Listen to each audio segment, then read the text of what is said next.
नमस्कार दोस्तों, स्वागत है आपका रिंकेश प्राइम चैनल में। दोस्तों, जो हमारा सीरीज चालू है फार्मेसी एंड मेडिकल टर्मिनोलॉजी, उसमें आज हम एक और इम्पोर्टेंट टर्म के बारे में समझने वाले हैं, जो कि एक प्रकार का mode of administration of medicine है। और काफी ज्यादा हम देखते हैं कि ये हमारे जो इंटेस्टाइन, खास करके जो कोलॉन है, उस पर काफी ज्यादा रिलीफ जो है वो हमें प्रोवाइड करता है और उससे काफी ज्यादा बेनिफिट्स भी हैं। तो अपने ज़्यादातर एनीमा के बारे में कुछ एजेड लोगों में सुना होगा, या तो फिर बहुत ही छोटे बच्चों जो रहते हैं, जिन्हें वो 2-4 दिन जब वो पोटी नहीं करते हैं, तो उनके एनीमा जैसे ही कुछ होममेड प्रक्रिया जो है वो की जाती है, घरेलू उपाय जो है उनके लिए किए जाते हैं, तो उसको कहा जाता है एनीमा। तो इसके बारे में पूरा आज हम लोग समझ लेते हैं, ये किस तरीके से इसके यूज करने के फायदे क्या हैं, इसका कौन से टाइप्स हैं, किस पर्पज से यूज होता है और इसका रिस्क फैक्टर क्या क्या जो है वो हो सकता है। An injection of fluid containing the suspended drug particles into the rectum. तो जो हमारा, जैसे हमने इंटेस्टाइन के बारे में समझा था, ये इस तरीके से रहता है, ठीक है। यहां से फिर ये स्मॉल इंटेस्टाइन शुरू होती है। तो ये है कोलोन यानी कि लार्ज इंटेस्टाइन, ये है हमारा रेक्टम। इसके नीचे जो हम देखते हैं कि ये एनल पोर्शन है, ठीक है। तो हमने जब एनस के रिगार्डिंग और रेक्टम के बारे में और लार्ज इंटेस्टाइन की जो डिसीज हमने समझे, तो उसमें मैंने काफी डिटेल में बताया। आप पुराने वीडियोस जो हैं वो चेक कर सकते हैं। ये यहाँ पे हम देखते हैं कि ये सिग्मोइड प्रोसीजर है, ठीक है। और हम देखते हैं कि ये असेंडिंग कोलोन है, ट्रांसवर्स कोलोन है, डिसेंडिंग कोलोन है, और ये अलग अलग जो उसके पार्ट रहते हैं। तो इसमें हम देखते हैं कि लास्ट में इतना जो पोर्शन रहता है, इसमें फीकल मटेरियल रहता है, ठीक है। कभी कभी कॉन्स्टिपेशन होता है, या फिर कोई दवाई देनी है, या किसी का कुछ इलाज करना है, सर्जरी करनी है, तो ये पूरा साफ करना पड़ता है। तो उसके लिए जो यूज होने वाला जो एक प्रक्रिया रहती है, जो कि मुंह से खाने के बाद कोई दवाई का रिजल्ट नहीं आता है, कोई इंजेक्शन देने के बाद भी कोई रिजल्ट अगर यहाँ पे इस कोलोन पे रिजल्ट नहीं आता है, तो फाइनली एक ऑप्शन चुना जाता है एनीमा, जो कि एनल के द्वारा, रेक्टम के द्वारा हम देखते हैं यहाँ पे डाला जाता है, जिसकी वजह से ये पूरा फीकल मटेरियल रिलीज होता है। और कुछ जो अगर ट्रीटमेंट अगर यहाँ पे देनी है, तो उस मेडिकेशन भी उसमें कुछ डाले जाते हैं, कुछ माइन्यूट मेडिकेशन डाले जाते हैं, जिसकी वजह से यहाँ पे कुछ ट्रीटमेंट और रिलीफ प्रोवाइड करने का काम भी होता है। तो एनीमा के शेप्स कुछ आप इस तरीके से देख सकते हैं। हम देखते हैं कि जो घर में जो सिलाई करने वाली जो एक मशीन रहती है, उसमें जो हम लोग तेल डालते हैं, तो ये इस तरीके का एक नॉर्मल शेप जो है वो दिया जाता है एनीमा को। कई अलग अलग शेप भी देते हैं, कंपनी थोड़ा सा उसमें मॉडिफाइड करती है, पर एक जनरल अगर व्यू देखा जाए तो एनीमा का शेप कुछ इस तरीके से रहता है। तो उसमें कुछ कंटेंट डाले जाते हैं। कंटेंट क्या क्या हम लोग आगे समझेंगे, ताकि वो एनल के द्वारा डाल के उस एनल पोर्शन पे, खास करके जो हम देखते हैं कि लार्ज इंटेस्टाइन है, कोलोन है, उसमें रिलीफ प्रोवाइड करने का काम ये एनीमा के द्वारा किया जाता है। टाइप्स ऑफ एनीमा, कितने प्रकार के एनीमा होते हैं? तो एक 6 प्रकार के एनीमा मैंने यहाँ पे बताए हैं। एक है सोडियम फॉस्फेट एनीमा, दूसरा है ग्लिसरीन एनीमा, तीसरा है बाइसोकोडाइल एनीमा, चौथा है मिनरल ऑयल एनीमा, पांचवा है बेरियम एनीमा, और छठवा है टैप वाटर एनीमा। तो मेन पर्पस सबका एक ही है कि कोलोन को साफ किया जाए, ठीक है। और वहां पे अगर कुछ मूवमेंट अगर स्टक हो गई ड्यू टू कॉन्स्टिपेशन, तो उसे लुब्रिकेशन का काम जो है वो किया जाए। एक यहाँ पे एनीमा है जो कि बेरियम। इसमें बेरियम में क्या होता है कि एक प्रकार का व्हाइट फ्लूइड डाला जाता है, जो कि बेरियम नाम का रहता है, ताकि वो यहाँ पे डाला जाता है उसका एक्सरे निकालने के लिए, ठीक है। वो उस पर्पज के लिए देखा जाए तो इस्तेमाल होता है।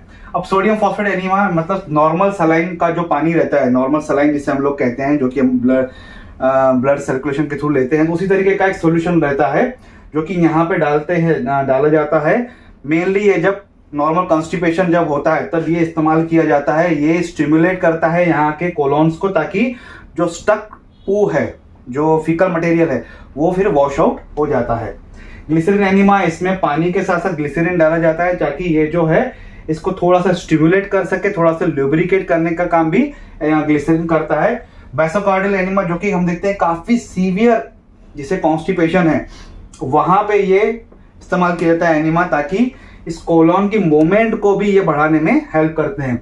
Mineral oil enema, same glycerine के जैसा भी इसको होल्ड किया जाता है कुछ समय के लिए, ताकि पूरा लुब्रिकेशन कोलोन को पहुंचाया जाए और जो पू मटेरियल है वो थोड़ा सा सॉफ्ट हो जाए, तो कि हार्ड हो जाता है, जो कि जब वो मूव होता है तब निकलने में प्रेशर होता है। उसके हम देखते हैं कि काफी ज्यादा एब्सेसेस होने के चांसेस रहते हैं अगर एकदम ड्राई निकलता है तो, या फिर पाइल्स वगैरह होने के चांसेस रहते हैं।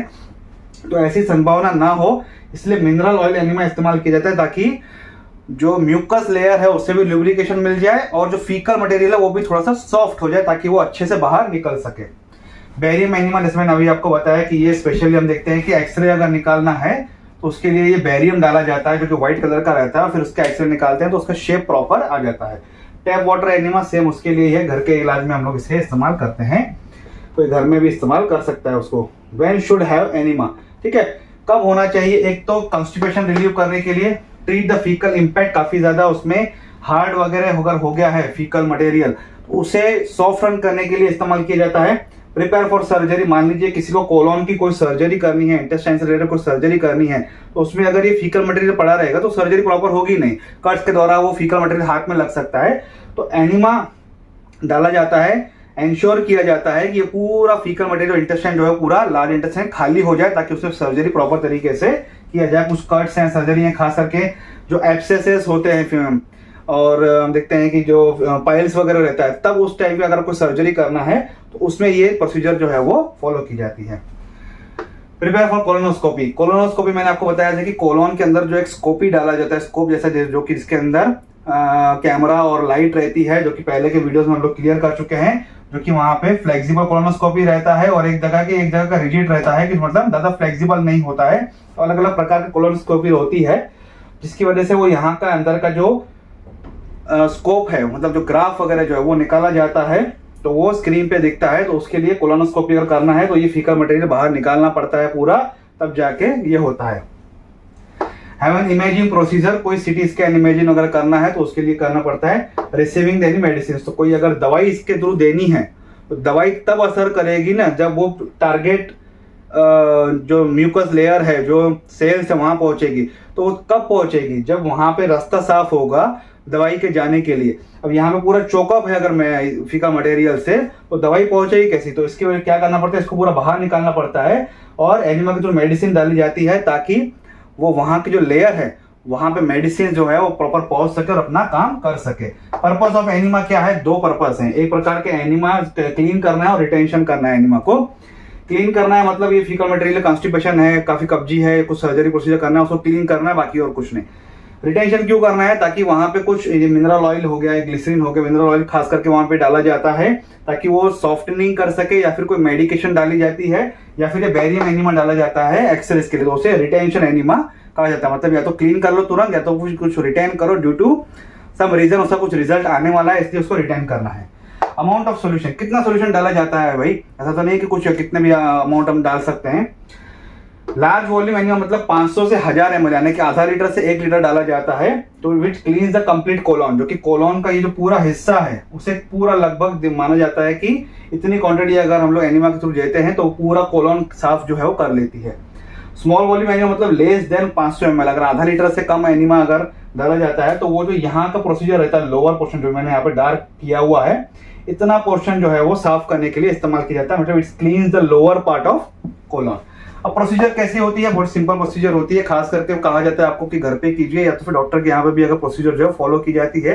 एक व्हाइट टॉवेल पे आपको सुलाया जाता है, पैर ऊपर करके, जैसे कि ये सोया हुआ हूं मैंने, पैर ऊपर कर लिए, यहाँ पे मेरा एनल पोर्शन है, ये एनिमा है, और एनिमा को जो भी कंफर्टेबल हाथ से आप वहां पे इस तरीके से डालना पड़ता है। डालने से पहले टॉवेल क्यों डाला जाता है? ताकि टॉवेल में वो सब चीजें भी वहां पे स्टक हो जाए कि अगर जो फ्लश करने के बाद हम लोग पॉटी में देखते हैं कुछ चीजें हमें पता नहीं चलती कि पस निकल रहा है या ब्लड निकल रहा है हमारे बॉडी में, या और कोई हम देखते हैं कि बैक्टीरियल पोर्शन है, तो कभी कभी क्या होता है कि जब हम लोग पोटी करते हैं, जो पोटी स्टैंड रहता है उसमें वो फ्लश हो जाते हैं, ठीक है, या तो फिर डायल्यूट हो जाते हैं। तो जब टॉवेल पे जब वो चीज आती है, जब ये फीकल मटेरियल की, तो वहां पता चलता है कि पेशेंट को असल में बीमारी क्या है, तकलीफ क्या है, कंडीशन क्या है उसकी, तो उसके लिए वो व्हाइट टॉवेल इस्तेमाल किया जाता है। उसके बाद जो ये एनिमा रहता है, इसके जो पूरा पोर्शन रहता है, वहां पे पेट्रोलियम जेली के से लुब्रिकेट करना पड़ता है, जैसे कि हम लोग वैसलीन वगैरह जो लगाते हैं ठंडी में, उसमें पेट्रोलियम जेली उसे कहा जाता है।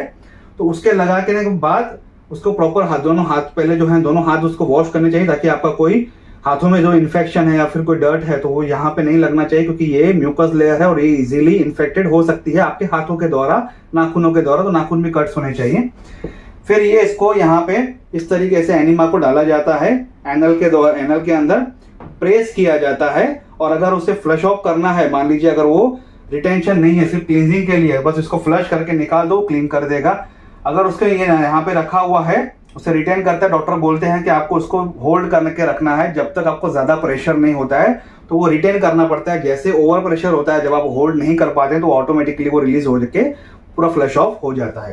तो इस तरीके से प्रोसीजर जो है वो इस्तेमाल की जाती है। अगर कुछ आपको तकलीफ है, कोई बीमारी है जो कि पोटी के द्वारा पता नहीं चल रहा है, तो उस टॉवेल पे उसका कुछ मटेरियल अगर आ जाता है तो उसमें ट्रीटमेंट करने में आसानी जाती है। हो सकता है एक प्रोसीजर काफ़ी एम्बेरसिंग हो, सब लोगों के लिए एक्सेप्टेबल नहीं होती है। मुझे भी अगर कहा गया तो मैं 100% रेडी नहीं होऊंगा, कहीं ना कहीं थोड़ा सा मुझे भी एम्बेरसमेंट जो है वो फील ज़रूर होगा, पर जो प्रोसीजर है, जो करना है वो करना है, ठीक है। रिस्क फैक्टर क्या है? अगर इसको अगर प्रॉपर तरीके से फॉलो नहीं करते या फिर इसको बार बार इस्तेमाल करते हैं तो रिस्क फैक्टर क्या हो सकते हैं? एक तो पेन और डिस्कम्फर्ट है, दर्द होगा, डिस्कम्फर्ट है, एम्बेरसमेंट भी होती है।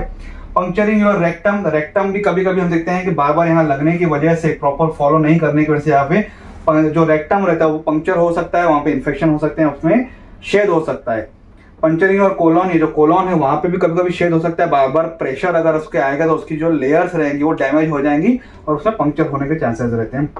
क्रॉनिक कॉन्स्टिपेशन, अब एक साइकोलॉजिकली एक इफेक्ट हो जाता है कि यार जब तक मैं एनिमा इस्तेमाल नहीं करूंगा तब तक मुझे पोटी जो है वो सही तरीके से आएगी नहीं, जिसकी वजह से ये कॉन्स्टिपेशन की तरफ जो है वो काफ़ी ज़्यादा आपको तकलीफ देता रहता है। जैसे कई लोग आप देखते हैं कोई चूरन रहता है, उनको एक बार उन्होंने ले लिया तो उनको आदत पड़ जाती है कि जब तक मैं चूरन खाऊंगा नहीं तब तक मुझे मेरा पेट जो है वो साफ होगा नहीं।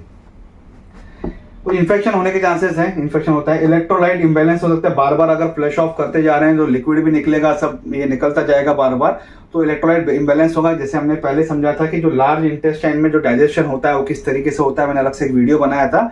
जो हमारी बॉडी बैलेंस करती है कि भाई शरीर में पानी और इलेक्ट्रोलाइट्स कम हो जाते हैं, तो लार्ज इंटेस्टाइन यानी कोलॉन से भी उसे रीएब्सॉर्प्शन की जो प्रोसीजर रहती है वहाँ से रीएब्सॉर्ब भी किया जाता है। तो कभी अगर बॉडी को अगर रिक्वायर्ड है अगर इलेक्ट्रोलाइट बैलेंस करने के लिए और उस टाइम पे हमने एनिमा इस्तेमाल किया है तो वो फ्लश ऑफ हो जाता है, तो बॉडी का जो इलेक्ट्रोलाइट बैलेंस है वो डिस्टर्ब होने के चांसेस रहते हैं। अगर ये बात आपको समझनी है तो कोलॉन में, लार्ज इंटेस्टाइन में पाचन कैसे होता है या फिर ये काम कैसे करती है वो आप वीडियो मेरा चेक कर सकते हैं। आज का ये सिंपल टॉपिक था एनिमा के बारे में।